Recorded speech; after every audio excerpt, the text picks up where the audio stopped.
How do you stay positive on a daily basis? Let's just do an example. Last night, I know you got in at 2 in the morning, so I appreciate you being here, by the way. You're a champion of freedom for being here. It's not but a you get problem. in from Phoenix last night, I believe, 2 in the morning. You have a young man on the team who breaks his leg. You have a challenging, game. How do you stay positive? It's 82 games, am I right? 82 games, 82 regular season. You plus. got how many in the preseason? 8 games. 8 games. How do you stay positive on a daily basis? And, those kind of things are happening all the time. How do you do it? Well, first of all, and I tell people all the time, is you got to have balance in your life. Okay. And I put it in these three prioritize it. Having God in my life first, and knowing where I am. It keeps me with a humble heart. He keeps my spirit up. I talk to him every morning to help me get through my day. Yeah. And secondly, my family, my kids, my wife. I talk to her 10 times a day, if not more. I have grandkids. Oh, really? And I try to FaceTime them so they can see my face, hear my voice, especially my youngest one, who's only going to turn 2 in a couple months. But that helps keep balance for me. Yeah. And then it's my job. So when I get to my job, my life is already laid out for me. And then when I get to, to talk about my family, I know why I'm here, to help take care of them and continue to mentor them and love my wife and, help lift her up, and she, we draw from each other.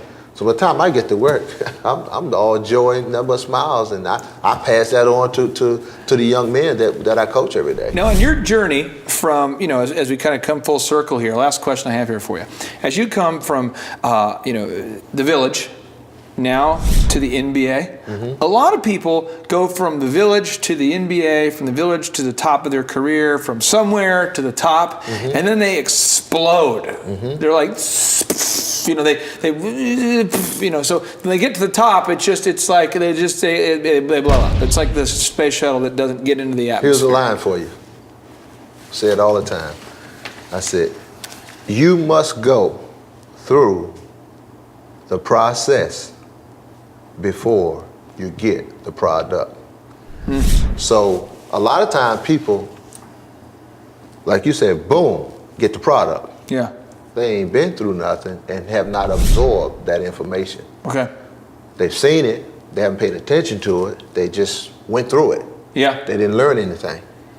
And to go through the process, meaning you have to learn.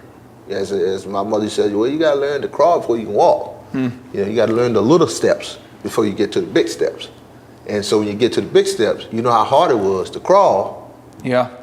But if you do have that product without without going through the process, you don't really know how to handle it. Or if you kind of get the wealth without the wisdom, I guess the proverb says it's a wealth gained through folly. As quickly it basically disappears. So you're just saying you got to get that foundation going here. You got to have it, and and I want to give you 2 stats. Yeah. One of the stats in the NBA life is 80+% divorce rate.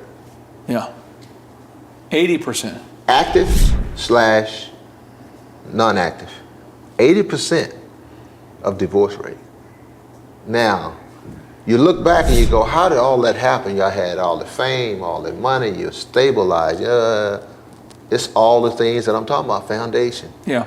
Commitment, having God in your life. We all make mistakes.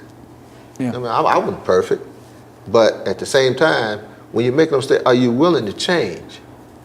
Are you willing to sacrifice and willing to give yourself to other situations and other people? Well, a lot of them don't feel that they have to until they hit rock bottom. They lose everything. The other thing is, if you really look back on some of the,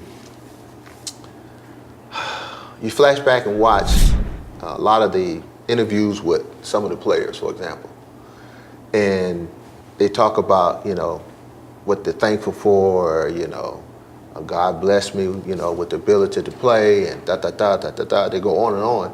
And they said, and my mother, and my mother, and my mother, and my mother, and you very rarely hear them say anything about my father and my mother, or my mother and my father. Yeah. It's just single parenting. Yeah. So now when we get these kids on a professional level and we're talking to them, trying to get them to do certain things on and off the court, they don't know how to respond to us as a male figure. So it's tough for them. So now you have to hold their hand, because that's the first thing I hit him with.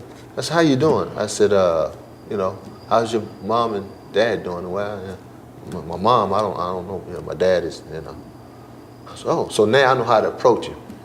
Yeah. I know how to find out where he is and how can I help him. And I'm not going to be your mother, because you already got that. This is what you have to do. Trust me, I'm not going to tell you something that's going to hurt you, because I want you to have success. You have success, I have success. The organization have success. I've done that from my first day of coaching in the NBA. I have one little mentorship tip I thought you could give the guys tonight before the game. Or it's tomorrow, I think tomorrow you're playing the Clippers. Just a few tips that you could sprinkle around the locker room. This is just tips I have. I was really good in like 7th grade. Can you get rid of 3 guys, 3 starters? Yes. Well, tip number 1 I've got is they need to do the old left-hand scoop shot more often. You don't see the left-handed scoop shot very much. That can happen because we got about 3 or 4 left-handed guys on our team. I want to see more. You just talk to the guys. Hey, maybe guys might want to do. Kobe could try that. It might help him a little bit. And then the whole runner. You don't see enough runners. And then the third tip I have is the backboard. That's our friend. That's my friend. That's their friend. I like the backboard. Okay, so I like the backboard. Hey, thank you for letting me harass you, my friend. It's my pleasure, Clay. All right.